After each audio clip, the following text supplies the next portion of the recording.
surprising signs you have imposter syndrome. In this presentation, I'm going to tell you a few things about yourself. Maybe I shouldn't call my shot that hard, but given the subject matter, it's easy to be confident. The matter at hand is imposter syndrome, one of the most common psychological issues facing modern humans. Today, we're going to be looking at 3 symptoms of imposter syndrome that you might not know are symptoms of it. So strap in because we're about to get so psychological. 1. Overachieving. This is an interesting one, but I found that it was an important sign to start with if we're going to have a conversation about imposter syndrome. It is important because while most sufferers of imposter syndrome are overachievers, most of them do not at all feel like they are overachievers. In fact, many overachievers are overachievers out of a constant fear that they are or can become underachievers. This is a pretty big disconnect. How can you be one way but think of yourself as the opposite way? Well, that is the essence of imposter syndrome. Overachieving can be a sign of imposter syndrome because by its very definition, it indicates a level of effort and sought-out success that is more than necessary. If you're doing as much as you need to do in order to survive and make yourself happy, that is one thing. But if you find that you're constantly pushing yourself to do more, to be more, to make more, then you are either suffering from imposter syndrome or vulnerable to it. 2. Down-talking yourself. This one is going to come off as less of a surprise than the previous one. Because if you see someone or are someone who insults themselves, you probably know that something is wrong here. Down-talking yourself can come out in a number of ways. If you have trouble taking credit for things that you've done, this is down-talking yourself. If you accentuate your mistakes above your flashes of genius, that is also down-talking yourself. When I've talked to people that make a habit of down-talking themselves, they usually tell me that they feel obligated to do it. They say, "How will I learn to not make mistakes if I don't punish myself for my mistakes?" But that's not how success works. Mistakes don't become less common just because there's a punishment associated with them. They just become more stressful. 3. Not taking responsibility. Imposter syndrome is, in essence, an expression of low self-esteem. And when low self-esteem people see a bad thing, they immediately identify with it. They tell themselves, and sometimes others, "Yes, I am that bad thing." Conversely, they also say that they are not good things. The problem is their idea of what is good and what is bad is warped. People with imposter syndrome will say they are not overachievers because they think being an overachiever is good. They'll say they don't take responsibility because that is bad. And it is bad, but not in the way a sufferer of imposter syndrome thinks it is. Failing to take responsibility means inaccurately assessing your own mistakes. What not everyone realizes, though, is that this works in 2 directions. You can either fail to admit that you've made a mistake, or you can treat a mistake like it is an unforgivable sin. Both are equally inaccurate. In essence, fighting your own imposter syndrome is about being kind to yourself. Be patient with your mistakes. Be reasonable about your goals, and you will slowly find it easier to appreciate what you have accomplished. 3 ways imposter syndrome can impact your career. In this presentation, I'm going to be showing you something that you hopefully already know. Imposter syndrome can have a few negative impacts on your career. Not everyone agrees with that assessment, however. These days, there is a cultural acceptance of the brooding, success-driven individual who bullies themselves to accomplish great things. Imposter syndrome is, as its name applies, an affliction. And if you have any doubts to that effect, then I have prepared for you a list of 3 ways imposter syndrome can impact your career. 1. It makes downtime into a high-stakes struggle. One of the defining symptoms of imposter syndrome is the repeated urge to always be working. This is pervasive in American culture, where extractive capitalism has convinced many people that the only way to live is to maximize efficiency and constantly increase one's value in the economy. Few things will convince a person that this is not true, but that is not what I am trying to do. All I'm trying to point out is the obvious drawback. If you value work over all else, up to and including your own pleasure, safety, and health, then it will be impossible to relax. Sufferers of imposter syndrome feel as though if they are not always working, then how can they call themselves productive? There will eventually be times when they're sleeping, or eating, or bathing, or spending time with their children. Aren't they stealing from the economy when they're doing those things? This viewpoint presumes that all your worth belongs to the economy to begin with, and you have to justify your existence by working to pay off that invisible debt. This line of thinking will impact your career by turning it into a tide that slowly withers you away. 2. Socializing becomes difficult. It is hard to socialize when you have imposter syndrome. Imposter syndrome is usually the result of a person treating their self-worth as the domain of some cold, unsympathetic future version of themselves that knows neither pity nor patience. For a person with imposter syndrome to socialize, they have to quiet that voice. This is already bad enough, but the worst part is that many sufferers of imposter syndrome think their problems could be solved if only they could become that future version of themselves.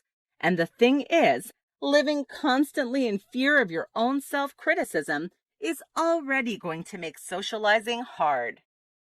But were you to actually become the all-powerful god of productivity you imagine you could be if you just buckled down and worked harder, then you would likely become a jerk in the process.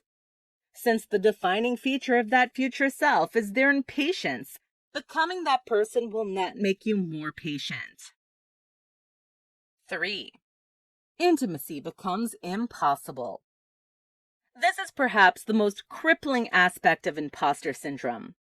Imposter syndrome has you constantly looking elsewhere for worth. It has you looking to productivity, to the future, to everywhere but where you are. How can you be close to someone if you can't be close to them? If you are constantly looking elsewhere, how can you be anywhere? How does this factor into your career? Well, if you're reading this, then I have news for you. You are a person. I don't mean to alarm you, but facts are facts. And people need intimacy. Not just with other people either. People need intimacy with their work, with their living space, with themselves. If you drift through life hoping for the future to deliver you happiness, you'll miss the happiness around you. 5 different types of imposter syndrome. In this presentation, I will be showing you a few fine details of imposter syndrome that you might not know about. Imposter syndrome is a complex affliction with a wide variety of ways that it can be expressed. It is not officially recognized by the Diagnostic Service Manual of Mental Diseases, but it has been studied extensively by psychological researchers. So let's take a look at the 5 different types of imposter syndrome. 1. The gifted kid. This is an expression of imposter syndrome usually found in young adults. As many people born in the 90s can attest, there was a tendency in public schools to esteem certain children who scored high on standardized tests. They would be placed in gifted programs, be given extra responsibilities, and so on. The real world does not have gifted programs, however. Going from being recognized as the smartest of the smart in high school and perhaps even college to merely being another worker bee in a hive of worker bees, many gifted kids will feel that they actually aren't qualified to do anything. They grew accustomed to a certain pattern. Validation means they're doing well. No validation means they're doing poorly. And since the world outside of high school does not validate good work with anything more than a paycheck, it can be hard for these former gifted kids to feel like they belong anywhere. 2. The lone wolf. This sufferer of imposter syndrome is likely a product of a toxic environment. For one reason or another, they got the impression that asking for help, or receiving help without asking for it, is somehow dishonest. The result is a person that has trouble feeling comfortable in groups, even if they work well in the group. The defining trait of this type of imposter syndrome is not external antisocial behavior, but rather an internal discomfort with collaboration. 3. The overachiever. This is perhaps the most common way imposter syndrome expresses itself. This form of the affliction has the sufferer trying to do more than everyone else, staying late for work, taking on too many projects, anything they can do to show the world that they are the hard worker they want to be. This issue is that while they are in reality pushing their body and time to its limits, they believe that they are behaving normally. They cannot imagine doing anything less than what they are doing. When your identity is so inexorably tied to your work, as the overachiever's is, not working is tantamount to not existing. 4. The perfectionist. Perfectionism is the sister syndrome of imposter syndrome. This expression of imposter syndrome is a result of a person feeling inadequate if they present themselves as anything less than perfect. It's not enough for them to be the best. They must be infallible. The core issue here is obviously that no one is infallible. Perfectionists usually come from environments where any flaw is seen as unacceptable. But in healthy environments, trying to seem perfect will do a lot more to undermine your credibility than any amount of vulnerability. 5. The know-it-all. This version of imposter syndrome garners the least sympathy, but it is an affliction all the same, and they who suffer it are suffering all the same. The know-it-all gauges their worth based on how much they can know. This includes how much they can correct others, interject in conversations, and in general flaunt their knowledge. The know-it-all will find it hard for themselves to approach or talk to anyone, as saying things like, "I don't know," will make them feel like they're opening themselves up to attack and discreditation. In the end, imposter syndrome is a product of the sufferer's environment. They are never just a jerk that needs to be put down, but a person that needs to be helped. So whether you are suffering from one of these yourself or know someone who is, be patient with them. In this presentation, we're going to look at one of the modern world's biggest illusions: failure. What does it mean to fail? Is it when you're asked a question and you give the wrong answer? Is it when you have an assignment but don't complete it properly or on time? In both those cases, you can always try again, so long as you are allowed. How true is failure if it's not absolute? These questions are what make dealing with failure difficult. So here are 5 tips for handling your failures so as not to be overwhelmed by them. 1. Use the failure as a jumping off point. This is the easiest thing to do in response to failure. In fact, it can basically become instinctual. The habit you will want to develop is looking for how you can improve as a result of the failure. Keep in mind, this does not always mean obsessively analyzing why you failed. That can drive you crazy. It just means using the failure as a way of stimulating improvement. The improvement does not even need to be related to the failure. In fact, it can be better if it is not related at all. What you want to do is rebound from your failure by putting positive energy into yourself. 2. Looking for the lesson. This tip is similar to the last one, but whereas the previous tip focused on directing your energy away from the problems that caused the failure, this tip is all about the opposite. There is a natural risk in preoccupying yourself with how to prevent future failures. You don't want to live in fear of the future, always analyzing your past and present actions to keep from making mistakes. But it is possible, sometimes necessary, to look at what you did and ask how you could do better. The advantage to this is that it seizes control of the failure. By taking responsibility for it, you give yourself control over what happens next. The failure is no longer an inanimate blemish on your life, but a question that you get to answer. Will you learn from it or not? 3. Plan your future with failure in mind. Overachievers hate this advice, but whether you're doing it in advance of failure or immediately after, it will help you to deal with the inevitable. Everyone fails. Everyone makes mistakes. Some are big, some are small, but they are as certain as the tides, so plan around them. Imagine your road to success as a multi-step process.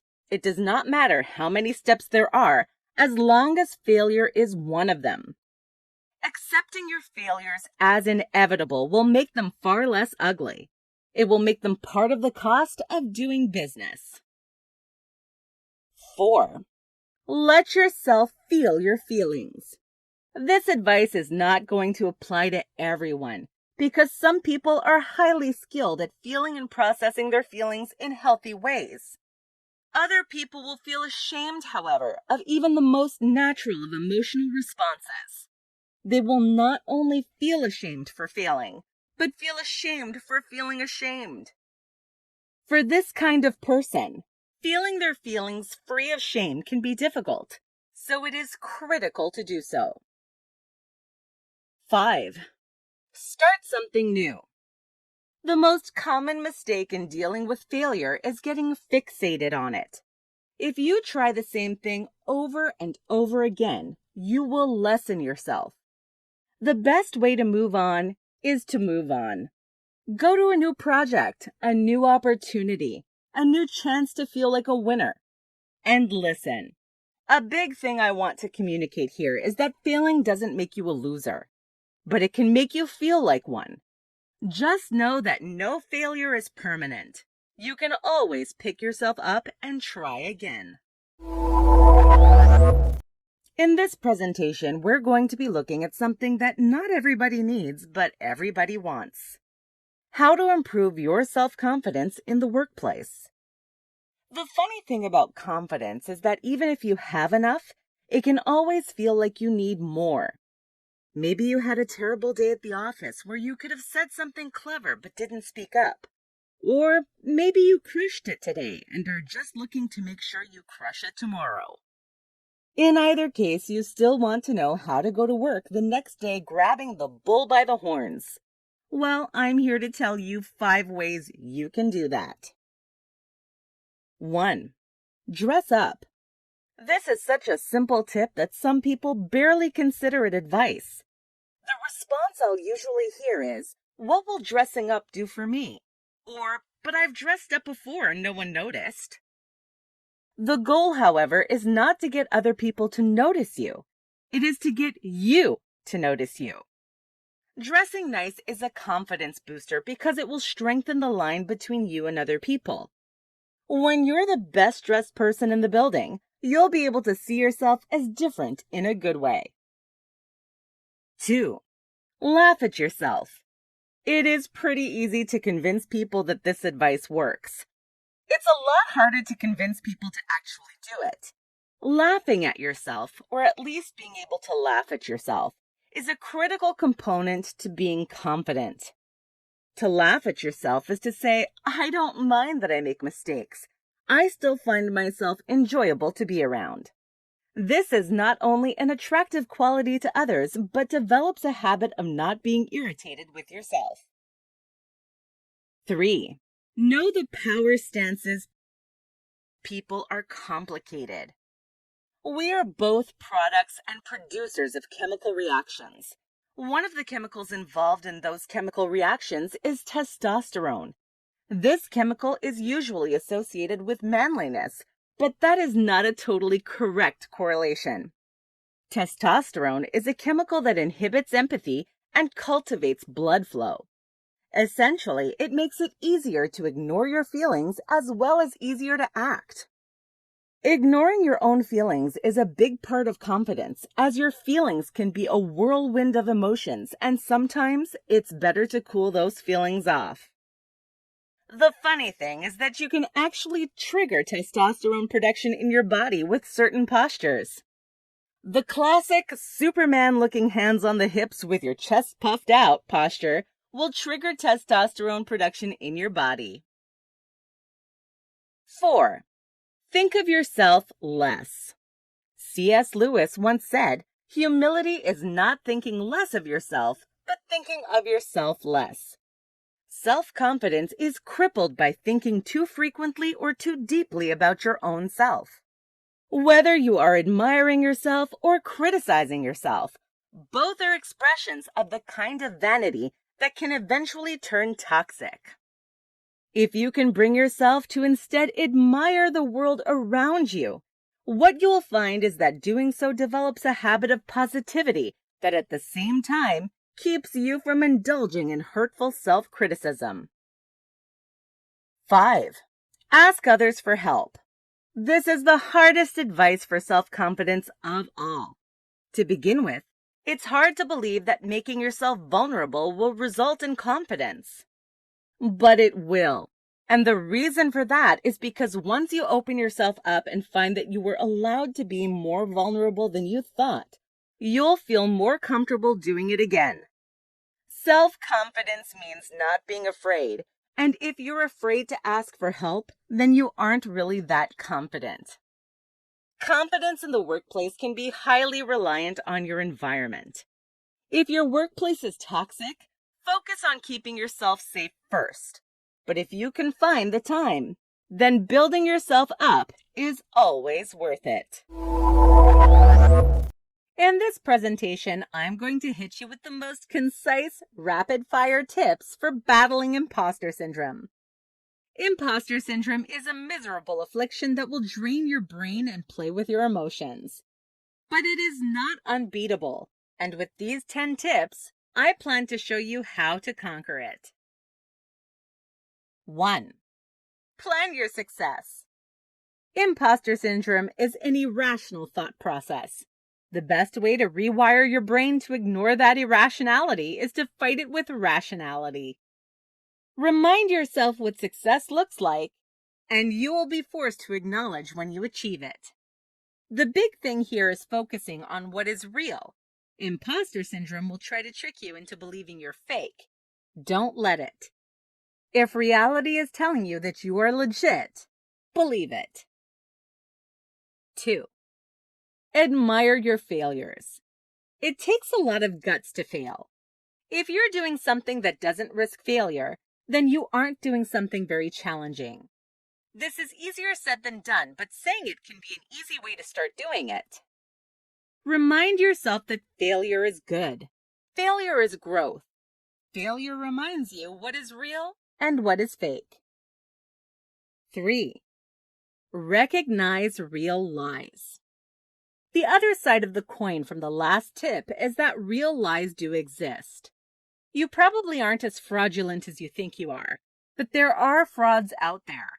Look for them, then look for the differences between you and them. You'll find that there are more differences than you think. 4. Catch yourself slipping. Imposter syndrome gets worse when you go into the negative thought spirals that cultivate it. But these thought spirals have to start somewhere. Start by thinking about when the last time you thought of yourself as a fraud. When did that event start? Why did it start? When it happens again, walk yourself through your thought process. Eventually, you'll be able to see it as it's happening. Then you may even be able to see it before it starts. 5. Be humble. The problem with imposter syndrome is that it makes you think that you are being humble. But as C.S. Lewis said, humility is not thinking less of yourself. It's all about thinking of yourself less. What you need is to stop thinking about how fraudulent you feel. But that doesn't mean you need to focus on thinking about yourself differently. You just need to take your mind off yourself for a bit. 6. Find a mentor. Whether it is a real-life mentor or the advice of an online guru, if you find someone that you can recognize as real and emulate them, then it will help you feel more real yourself. 7. Seek out new opportunities. This will keep you from getting bogged down in a narrow sense of identity.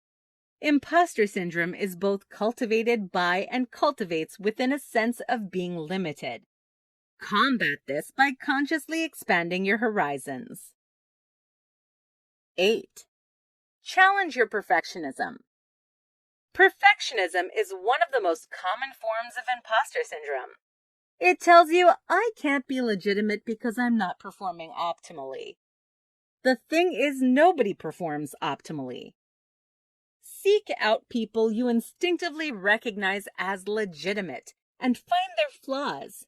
This may sound petty, but remind yourself that nobody is perfect, and you'll feel more at ease about your own flaws. 9. Say your name. This is one of the strangest tricks out there, but saying your name aloud will release chemicals commonly associated with confidence. I am awesome works, but your name is awesome is better. 10. Stop thinking. Start doing. If you're suffering from imposter syndrome, nothing is going to change if you're just stewing in your own anxiety.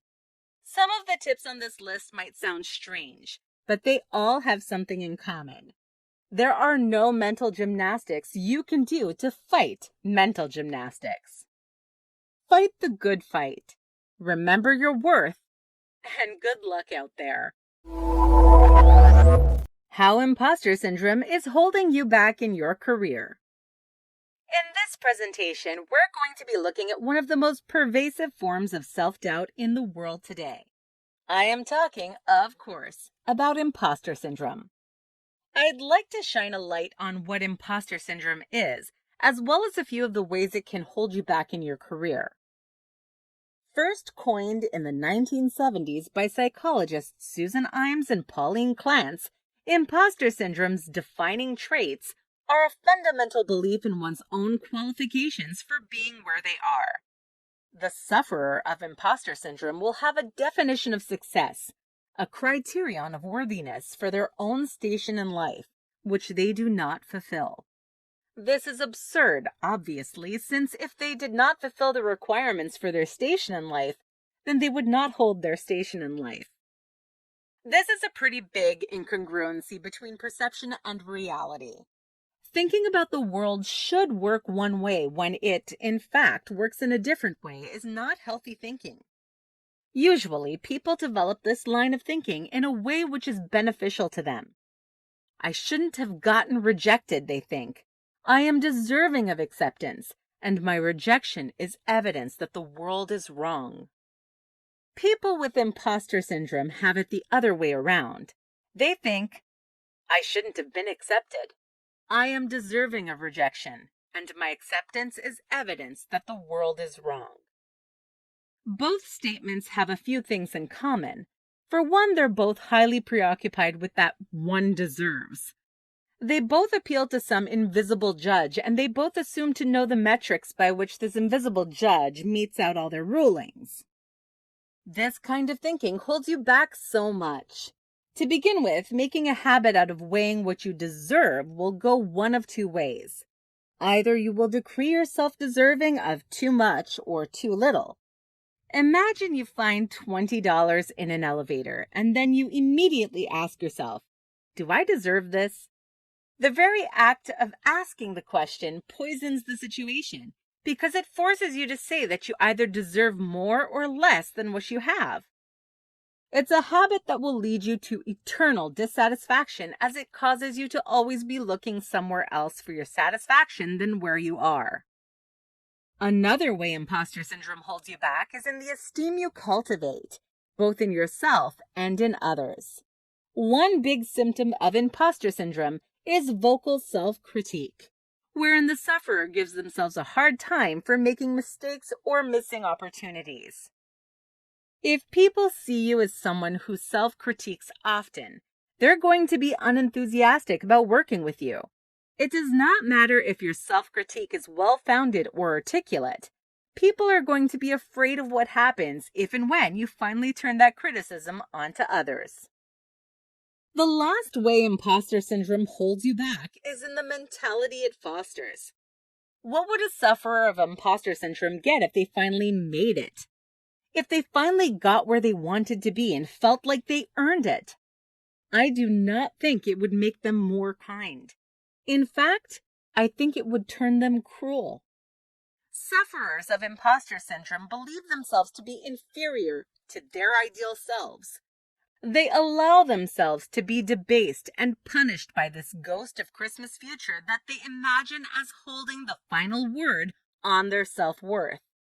Would that image of superior be kinder if it actually existed, or would it be crueler? Imposter syndrome is never a reasonable response to your situation. It won't be easy, but you have to do away with it soon, or it will soon do away with you. In this presentation, we're going to be taking a look at one of the most contemporary of feelings, self-doubt in the workplace. Doubting yourself has existed long before the modern conception of what it meant to work. After all, Lord Byron waxed poetical about self-doubt, and he never worked a day in his life. But doubting yourself in the workplace is a much different experience than doubting yourself in, say, a sports game, a family gathering, or a martial arts class. In those classes, you will almost always get finite responses to your doubts. Can you throw the touchdown pass? Do you have food stuck in your teeth? Can you win this fight? In all of those cases, it is possible for a positive outcome to emerge from even the most crippling of anxieties. But modern workplaces are unique from those scenarios, where sports or social interactions or physical altercations might come down to a decisive moment. The workplace is a battlefield of attrition. Nothing happens fast at a workplace. In fact, it can be hard to tell if anything is happening at all. Postmodern philosophy calls this feeling ennui. That is, the feeling that we are not the main character of the story. If you go off to work for Google or Amazon, you will almost certainly feel this way. How can you be certain of yourself when you are clearly a replaceable cog in a machine? That degree of self-doubt can be crippling. People were not meant to function as such small parts of such large machines, so it is no wonder that we begin to scrutinize ourselves negatively. Once we recognize that this is a problem, though, what do we do about it? How do we break the cycle? If you're struggling with doubting yourself in the workplace, whether you're doubting your ability to do your job or doubting your ability to have a life outside of your job, the starting point is the same no matter what. You first have to establish your value outside of the workplace. To a degree, this might sound unintuitive. It sounds kind of like I'm asking you to cure your cancer by going for a morning jog every day. What is the connecting tissue? How does one relate to the other? Well, remember that I emphasized that this is a first step. No matter what your second step to feeling more confident is, perceiving yourself as valuable outside of what you do has to be the first. In the times of ancient Greece, Aristotle defined virtue as the product of one's habits. Essentially, your goodness comes from what you do. This is such a natural way of looking at the world, and it can certainly be applied to ethics and morality. But you cannot judge yourself by the same metrics. If you only judge yourself as worthy for what you accomplish, especially in a soul-sucking modern workplace, then you will always doubt yourself. The modern world simply does not allow you to take full possession of your work. And as a result, defining yourself by your work is laying a trap for your own self-esteem. If your work is not necessary, then there is little difference between your value and the value of someone who's a lazy bum. And if you cannot tell the difference in value between those things, then you will suffer. Breaking the cycle of self-doubt starts by treating yourself as valuable by default. There need not be a reason. There need not be an explanation. You are valuable. You deserve to exist, no matter what your work says. In this presentation, we will be examining the link between the mental affliction known as imposter syndrome and one's own self-confidence. Imposter syndrome is a pattern of thinking that usually involves one very specific emotion: the feeling that you do not deserve to be, have, or become what you are. There are a few big ways and a few small ways that this emotion relates to one's ideas of self-worth and displays of self-confidence. Feeling like you don't deserve to be where you are is just the conclusion imposter syndrome brings you to. There are a lot of things you have to convince yourself of to arrive at that point. To begin with, imagine a design meeting at any large tech firm. Design is a good field of expertise to use as an example, because even if you're not qualified to have an expert theory on design, everyone is qualified to have at least some kind of opinion on the subject. If you found yourself in one such meeting and were asked your opinion on a design element, whether or not you answered would be heavily dependent on your self-confidence. Even if you have an education on the subject, you're not going to be able to speak in front of people unless you feel you have something to say. And that is the most immediate way by which imposter syndrome cripples you. If you believe that you do not even deserve to be in that meeting, that you secretly know nothing about design, that to ask your opinion on the subject of the meeting would be to sabotage the whole thing, well then, it doesn't really matter whether you have an expert opinion or not. You'll convince yourself to stay quiet. This is a big, obvious way imposter syndrome affects your self-confidence. But what is a smaller way? What about a way that you might not notice? For the last example, I suggested imagining being in a meeting. That is because the biggest, most obvious downside of imposter syndrome come out when you are immediately faced with a situation. The smaller downsides, however, come out in idleness, when you are alone. I'm going to ask a difficult question. You don't have to answer if you don't want to. It's not about how you answer. It's about how you feel about giving an answer or not. Here's the question.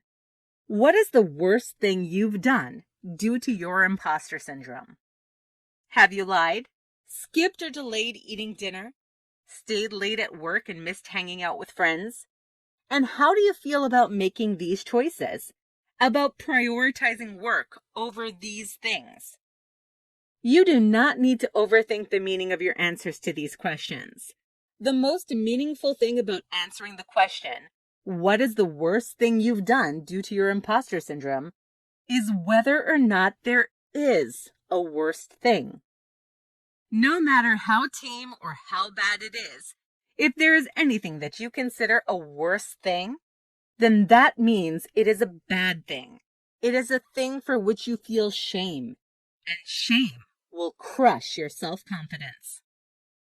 If your imposter syndrome has you taking actions you are ashamed of, then your imposter syndrome is slowly, silently weathering away at your confidence. Like termites eating away at a treehouse, you won't feel things getting weaker immediately, but when they will go all at once. Imposter syndrome is its own affliction, but it is also a sign of depression. If you're worried that the problem is becoming serious, seek help. Don't let yourself be caught in a downward spiral. What is imposter syndrome? Plus 3 ways to fight it at work. Modern life has taken humankind so far from our natural habitat that imposter syndrome has become commonplace. But what exactly is imposter syndrome? Psychologists Susan Imes and Pauline Clance first discovered the phenomenon in the 70s.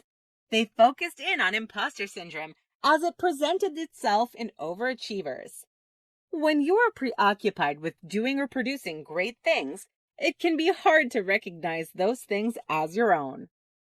People suffering from imposter syndrome will often find themselves questioning their ownership over their own work. They might ask, how much of that was my doing? Am I really responsible for that? Even when a project could not have existed without them. This strange psychological phenomenon is a product of our world's ever-growing self-awareness. We are more cognizant than ever of what humans are capable of. It can feel wrong to relax when our potential is so great. Yet at the same time, that pressure creates insecurity. No matter what you do, you find yourself asking, did I really get here on my own? But if you spend your free time or even your work time hounding yourself over proof of your validity, you will drive yourself crazy. To that end, here are 3 ways to handle imposter syndrome at work. 1. Define your own success. A big part of what makes imposter syndrome so common is that the very concept of success is unnatural. That is not to say that it is inherently right or wrong, only that it's developed by people and it has to be learned. But it is entirely possible that you learn a toxic definition of success. If you think of success as taking ownership of all the money in the world, for instance, then you're setting yourself up to feel like a failure. To readdress this, you need to think critically about your own definition of what it means to be successful. Move the goalpost to something that you can do, and you will feel more ownership over your success. 2. Talk to someone. The thing about imposter syndrome is that it is an affliction based on shame. You feel like you've been disproportionately rewarded for your actual efforts. It can be scary to imagine mentioning this to anyone, as to do so would be to reveal your own unbelonging. What you will probably find, however, is that if you talk to someone about your feelings, you'll discover just how ridiculous your worries are. Talk to someone you trust, someone you look up to. If your mentor, who you view as successful, views you as capable, then who are you to argue with them? 3. Examine your failures. This will be the most difficult thing on this list, but it is worth it. Examining your failures does not just mean flogging yourself for your shortcomings. It means taking responsibility for what you've done. The thing is, you can't take responsibility for your failures without taking responsibility for your successes as well. This works the other way around too. No one fails unless they're trying to accomplish something, and no one can say they are trying to accomplish something without there being a risk of failure. Admit to yourself that you failed and realize that it is okay to fail. None of these will have you waking up in the morning and feeling like a winner. But that is not the goal here. You're not trying to feel like a born winner. You're just trying to feel like yourself, because that's enough.